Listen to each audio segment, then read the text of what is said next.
Hello students, आप लोगों का स्वागत है एकेडमिक विंग के यूट्यूब चैनल पे। आज हम एक बहुत ही महत्वपूर्ण टॉपिक लेकर के आए हैं, गवर्नर जनरल वायसराय और उनसे संबंधित महत्वपूर्ण फैक्ट्स जो कि काफ़ी सारे एग्जाम्स में इससे पूछे जाते हैं। तो चलिए इसको देखते हैं। पहला जो हमारा है वो है वारेन हेस्टिंग। इनका कार्यकाल 1773 से 1785 के दौरान था और इनके कार्यकाल के दौरान रेगुलेटिंग एक्ट 1773 आया था। ये वारेन हेस्टिंग जो थे ये ईस्ट इंडिया कंपनी के बंगाल प्रांत के गवर्नर थे और इनको ही बाद में ईस्ट इंडिया कंपनी के भारत का पहला गवर्नर जनरल माना जाता है। एक्ट ऑफ 1781 जिसको कि अमेंडमेंट एक्ट भी कहा जाता है, इसके तहत गवर्नर जनरल की काउंसिल और कलकत्ता उच्च न्यायालय यानी कि सुप्रीम कोर्ट ऑफ कलकत्ता के क्षेत्राधिकार का पृथक्करण हो गया था, यानी कि उनका जो ज्यूरिडिक्शन था उसको सेपरेट कर दिया गया था। पिट्स इंडिया एक्ट 1784 ये भी वारेन हेस्टिंग के कार्यकाल की एक महत्वपूर्ण घटना है। रोहिल्ला युद्ध 1774, इसमें वारेन हेस्टिंग ने रोहिल्लाओं को हराने के लिए अवध की मदद की थी और इसी के लिए ये युद्ध काफ़ी फेमस है। हालांकि इसके कारण वारेन हेस्टिंग के ऊपर महाभियोग का मुकदमा भी चलाया गया था जिससे वो बाद में बरी हो गए। प्रथम आंग्ल मराठा युद्ध 1775 से 1782 के दौरान हुआ था। ये भी वारेन हेस्टिंग के कार्यकाल के दौरान की घटना है। सलाबाई की संधि 1782 के तहत इस आंग्ल मराठा युद्ध में निर्णायक मोड़ आया था। द्वितीय मैसूर युद्ध 1780 से 1784 ये भी वारेन हेस्टिंग के कार्यकाल की एक महत्वपूर्ण घटना है। और एशियाटिक सोसाइटी ऑफ बंगाल, ये काफ़ी बार पूछा गया है कि एशियाटिक सोसाइटी ऑफ बंगाल 1784 में इसकी स्थापना हुई थी, ये किसके कार्यकाल में हुआ था? तो ये वारेन हेस्टिंग के कार्यकाल में हुआ था और इसकी जो स्थापना की थी वो सर विलियम जोन्स ने की थी। तो ये भी याद रखने वाली बात है। नेक्स्ट देखते हैं, लॉर्ड कर्नवालिस। इनका जो कार्यकाल था वो 1786 से 1793 के दौरान था। इनके कार्यकाल में तृतीय मैसूर युद्ध 1790 से 1793 के दौरान हुआ था और इसमें श्रीरंगपट्टनम की संधि 1792 की थी। ये टीपू सुल्तान के लिए काफ़ी अपमानजनक संधि थी। उन्होंने पैसे न चुका पाने के कारण अपने बेटों को ईस्ट इंडिया कंपनी के पास गिरवी रखा था। अस्थायी स्वशासन, ये भी 1793 की घटना है और लॉर्ड कर्नवालिस के कार्यकाल की घटना है। इनसे काफ़ी प्रश्न पूछे जाते हैं। प्रशासनिक व्यवस्था का अंग्रेजीकरण किया इन्होंने और सिविल सेवा की शुरुआत की। ये काफ़ी महत्वपूर्ण है क्योंकि लॉर्ड कर्नवालिस को सिविल सेवा का जनक कहा जाता है। अगला देखते हैं, सर जॉन सोर। 1793 से 1798 के दौरान इनका कार्यकाल था। 1793 का चार्टर अधिनियम और खुर्दा का युद्ध निज़ाम और मराठा के बीच, ये इनके कार्यकाल की महत्वपूर्ण घटना है। खुर्दा का युद्ध में निज़ाम और मराठा में निज़ामों की हार हुई थी और मराठाओं की जीत हुई थी। नेक्स्ट देखते हैं, लॉर्ड वेलेस्ली। इनका जो कार्यकाल था वो 1798 से 1805 का था। सहायक संधि की इन्होंने शुरुआत की थी और इनका जो पहला गठजोड़ था वो हैदराबाद के निज़ाम के साथ था। हैदराबाद के निज़ाम को इन्होंने सबसे पहले अपने साथ गठबंधन किया।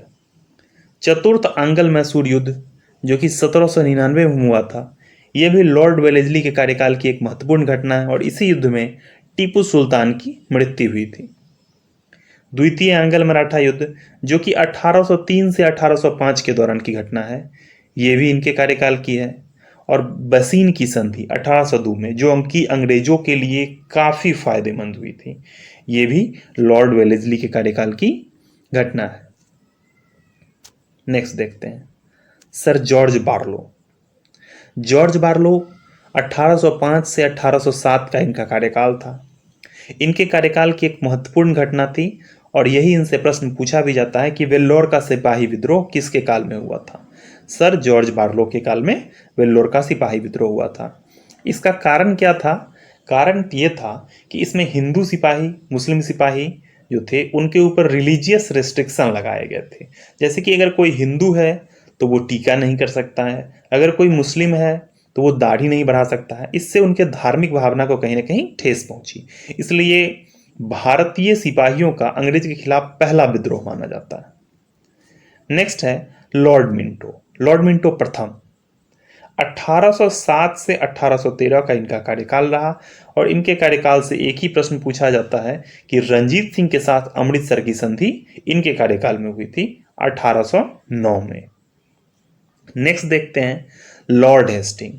लॉर्ड हेस्टिंग का कार्यकाल 1813 से 1823 का था। इनके कार्यकाल में आंग्ल नेपाल युद्ध हुआ था 1814 से 1816 और सुगौली की संधि 1816 के तहत आंग्ल नेपाल युद्ध समाप्त हुआ।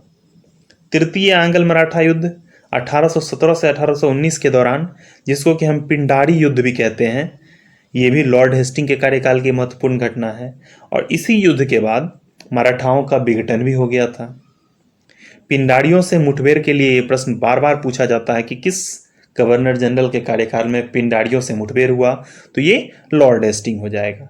इन्होंने सिंधिया से भी संधि की और इनके कार्यकाल की एक जो काफी महत्वपूर्ण घटना है वह रैयत व्यवस्था की शुरुआत, रैयतवाड़ी व्यवस्था की शुरुआत मद्रास में थॉमस मुनरो के द्वारा की गई थी।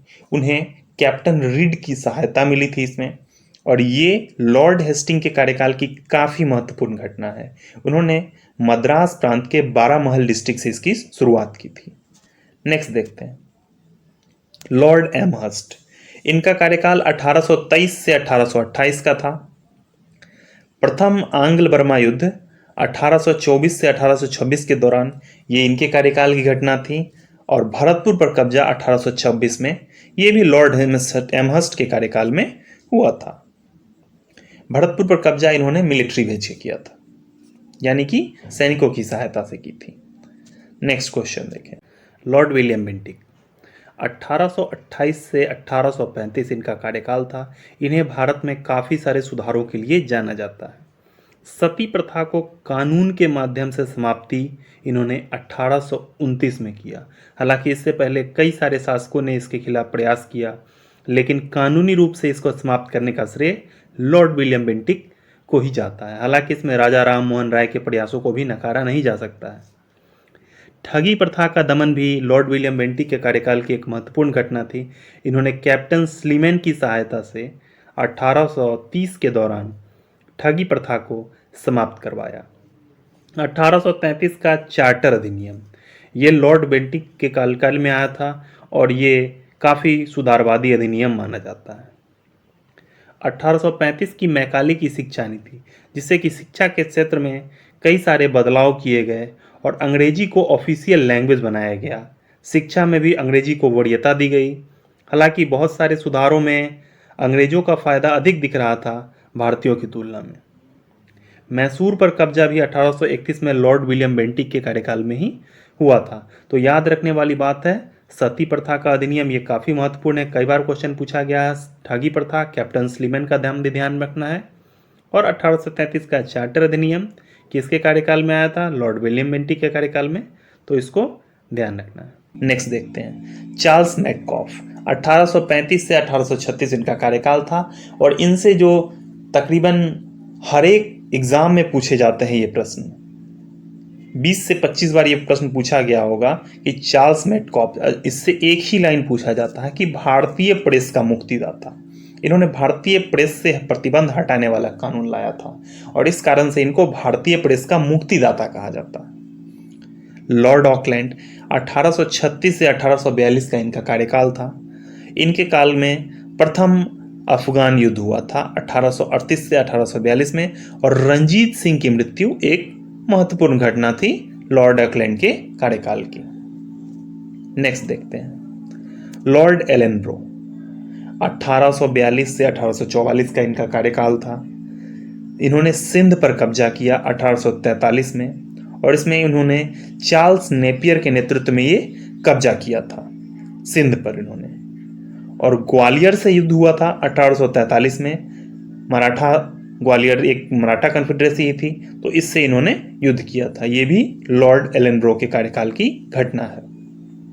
लॉर्ड हार्डिंग प्रथम 1844 से 1848 ये इनका कार्यकाल था। इनके समय में प्रथम आंग्ल सिख युद्ध हुआ था 1845-46 में और लाहौर की संधि 1846 की, ये भी इन्हीं के कार्यकाल की घटना है।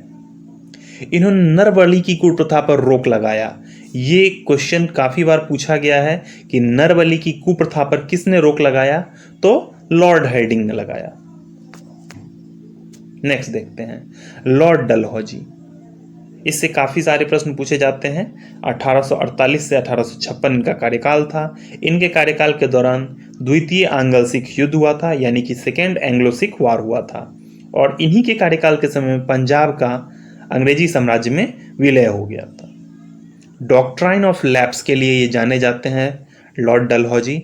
डॉक्ट्राइन ऑफ लैप्स क्या था कि अगर कोई भारतीय राजा का अगर कोई उत्तराधिकारी नहीं है, उत्तराधिकारी का मतलब उसका अपना पुत्र, वो गोद लिया हुआ नहीं होना चाहिए, तो उसकी जो प्रेसिडेंसी थी, उसका जो राज्य था, वो अंग्रेजों के राज्य के अंदर आ जाता था। और इसके तहत इन्होंने सबसे पहले सतारा का विलय किया, उसके बाद संबलपुर, जैतपुर, झांसी, अवध, इस सब का इन्होंने विलय किया। वुड डिस्पैच 1854, ये इनके कार्यकाल की एक काफ़ी महत्वपूर्ण घटना थी लॉर्ड डलहौजी की, वुड डिस्पैच, जिससे कि काफ़ी लोग परिचित होंगे। पहली रेलवे लाइन भी लॉर्ड डलहौजी के कार्यकाल में, ये प्रश्न पूछा जाता है कि भारत में रेलवे का विकास किसके काल में हुआ, तो लॉर्ड डलहौजी के काल में हुआ। बॉम्बे से ठाणे पहली रेलवे लाइन बिछाई गई थी, और जो ट्रेन चली थी उसका नाम था डेक्कन क्वीन। 1853 की ये घटना है। टेलीग्राफ और डाक सेवाओं का विकास भी लॉर्ड डलहौजी के कार्यकाल में हुआ। विधवा पुनर्विवाह अधिनियम, इसमें एक ध्यान देने वाली बात है कि विधवा पुनर्विवाह अधिनियम 1856, इसको ड्राफ्ट किया था लॉर्ड डलहौजी ने, लेकिन इसका जो लागू किया गया था वो लॉर्ड कैनिंग के कार्यकाल में किया गया था। तो यहां पर अगर क्वेश्चन को इस तरह से दे दे कि विधवा पुनर्विवाह अधिनियम को ड्राफ्ट किसने किया था, तो लॉर्ड डलहौजी, और लागू किसके कार्यकाल के दौरान हुआ था, तो लॉर्ड कैनिंग। नेक्स्ट देखते हैं लॉर्ड कैनिंग। बॉम्बे, कलकत्ता और मद्रास में 3 विश्वविद्यालय की स्थापना 1857 में हुई। ये चार्ल्स वुड डिस्पैच के प्रावधान के अंतर्गत हुआ था। 1857 की क्रांति लॉर्ड कैनिंग के कार्यकाल की सबसे बड़ी घटना मानी जाती है। इन्होंने भारतीय इतिहास को बदल के रख दिया इस घटना ने। गवर्नमेंट ऑफ इंडिया एक्ट 1858 के तहत सत्ता का हस्तांतरण किया गया। अब ये सत्ता का हस्तांतरण कैसे हुआ, तो कंपनी रूल से क्राउन रूल, यानी कि ईस्ट इंडिया कंपनी के तहत जो भारत में शासन होता था उससे हटके अब ब्रिटिश पार्लियामेंट डायरेक्ट भारत पे शासन करने लगी थी। इनके कार्यकाल में श्वेत विद्रोह हुआ था यूरोपीय सैनिकों द्वारा। इसका कारण यह था कि जो सैनिक थे वो ईस्ट इंडिया कंपनी के अंतर्गत आते थे, और जब उनको ट्रांसफर किया जाने लगा महारानी के अंतर्गत, यानी कि क्राउन के अंतर्गत, तो इसका उन्होंने विरोध किया था। इंडियन काउंसिल एक्ट 1861, ये भी लॉर्ड कैनिंग के कार्यकाल की एक महत्वपूर्ण घटना है। नेक्स्ट देखते हैं लॉर्ड एल्गिन प्रथम। लॉर्ड एल्गिन प्रथम 1862 से 1863 तक ये भारत में वायसराय रहे, और इनके कार्यकाल की एक महत्वपूर्ण घटना थी वहाबी आंदोलन। ये मुस्लिम्स में एक सुधारवादी आंदोलन कह सकते हैं, और या फिर जो पश्चिमी सभ्यता का वहाँ पर इस्लाम में बोलबाला हो गया था उसके खिलाफ ये एक वहाबी आंदोलन चला था। अगला देखते हैं सर जॉन लॉरेंस। 1864 से 1869 तक इनका कार्यकाल रहा था। इनके कार्यकाल के दौरान 1865 का आंग्ल भूटान युद्ध हुआ था। कलकत्ता, बॉम्बे और मद्रास में हाईकोर्ट की स्थापना हुई थी। ये काफ़ी महत्वपूर्ण, ये पूछा जाता है कि कलकत्ता और बॉम्बे और मद्रास में हाईकोर्ट की स्थापना किसके काल में हुई थी, तो सर जॉन लॉरेंस के कार्यकाल के दौरान। लॉर्ड मेयो का कार्यकाल 1869 से 1872 का था। इनके कार्यकाल के दौरान अजमेर में मेयो कॉलेज की शुरुआत हुई थी, जिसमें प्रिंसली स्टेट्स के जो राजकुमार थे वो राजनीतिक शिक्षा ग्रहण करते थे। इनके कार्यकाल के दौरान सांख्यिकी विभाग की स्थापना हुई। लॉर्ड मेयो से जो और प्रश्न पूछे जाते हैं उसमें है कि लॉर्ड मेयो के कार्यकाल के दौरान पहला सर्वे हुआ था, इसकी उन्होंने ऑर्डर दी थी, और ये 1871 में हुआ था। 1871 में लॉर्ड मेयो के कार्यकाल में पहली बार जनगणना का इन्होंने आदेश दिया था। एक बहुत महत्वपूर्ण पूछा जाता है इनसे कि किस गवर्नर जनरल की उसके कार्यकाल के दौरान हत्या कर दी गई थी, तो ये लॉर्ड मेयो जब अंडमान के दौरे पर थे तो उनकी हत्या कर दी गई थी गोली मार के। तो ये प्रश्न लॉर्ड मेयो से पूछे जाते हैं। नेक्स्ट है लॉर्ड नॉर्थब्रुक। इनका कार्यकाल 1872 से 1876 का था। इनके कार्यकाल की एक काफ़ी महत्वपूर्ण घटना थी कि प्रिंस ऑफ वेल्स भारत की यात्रा पर आए थे और पंजाब में कूका आंदोलन की शुरुआत हुई। तो कूका आंदोलन राम सिंह कूका के नेतृत्व में हुई थी और ये पंजाब में काफ़ी वाइड स्प्रेड थी। तो लॉर्ड नॉर्थब्रुक के कार्यकाल की ये घटना थी। नेक्स्ट देखते हैं लॉर्ड लिप्टन। लॉर्ड लिप्टन का कार्यकाल 1876 से 1880 था। इनके कार्यकाल के दौरान 1876-78 में भीषण अकाल आई और इससे कई प्रांतों को काफ़ी तबाही मची। रिचर्ड स्ट्रेची की अध्यक्षता में इन्होंने 1878 में एक अकाल आयोग का निर्माण किया, जिसे कभी कभी स्ट्रेची आयोग भी कहा जाता है। तो ये प्रश्न पूछा गया है कि अकाल आयोग की स्थापना कब हुई थी, इसके अध्यक्ष कौन थे और इसकी अध्यक्षता किसने की थी और इसकी स्थापना किसके कार्यकाल में हुई थी। तो ये ध्यान रखने वाली बात है।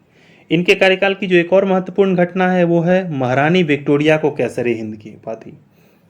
कैसरे हिंद की उपाधि महारानी विक्टोरिया को दी गई थी इनके कार्यकाल में। वर्नाकुलर प्रेस एक्ट 1878, इसके तहत क्या हुआ था कि जो भी लोकल लैंग्वेज में जो प्रेस थी उसकी आवाज़ को दबाने के लिए ये वर्नाकुलर प्रेस एक्ट लाया गया था। हालांकि इससे बचने के लिए अमृत बाजार पत्रिका नामक एक थी जिसने शिशिर कुमार घोष उसके संपादक थे और उन्होंने रातों रात अपना भाषा बदलकर हिंदी से अंग्रेजी कर दिया। बाकी देखते हैं आर्म्स एक्ट 1878, ये भी लॉर्ड लिप्टन के कार्यकाल की ही एक घटना थी। द्वितीय अफगान युद्ध 1878 से 80, ये भी लॉर्ड लिप्टन के कार्यकाल की घटना है। तो सबसे महत्वपूर्ण है अकाल आयोग, कैसरे हिंद की उपाधि और वर्नाकुलर प्रेस एक्ट। ये तीनों से काफ़ी बार प्रश्न पूछे गए हैं। लॉर्ड रिपन का कार्यकाल 1880 से 84 था। इनके कार्यकाल के दौरान वर्नाकुलर प्रेस एक्ट की समाप्ति हुई थी। ये एक कन्फ्यूजिंग पॉइंट रहता है कि लॉर्ड रिपन और लॉर्ड लिप्टन में। तो लॉर्ड लिप्टन के कार्यकाल में वर्नाकुलर प्रेस एक्ट को लाया गया था और लॉर्ड रिपन के कार्यकाल में वर्नाकुलर प्रेस एक्ट को समाप्त किया गया था। इनके कार्यकाल के दौरान प्रथम फैक्ट्री एक्ट को भी लाया गया था, जिसमें मजदूर कामगारों की कार्यस्थिति कार्यदशा के बारे में विचार किया गया। स्थानीय स्वशासन की शुरुआत की थी इन्होंने और इसे स्थानीय स्वशासन का जनक कहा जाता है। हंटर आयोग की नियुक्ति की थी इन्होंने शिक्षा के क्षेत्र में। ये पूछा जाता है कि हंटर आयोग का संबंध किससे है, तो शिक्षा से। हंटर आयोग की नियुक्ति 1882 में लॉर्ड रिपन के कार्यकाल के दौरान हुई थी।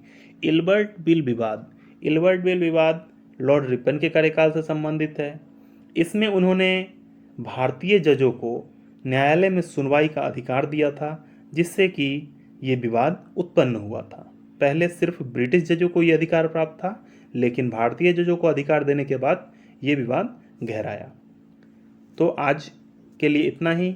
नेक्स्ट वीडियो में इसको कंप्लीट करेंगे।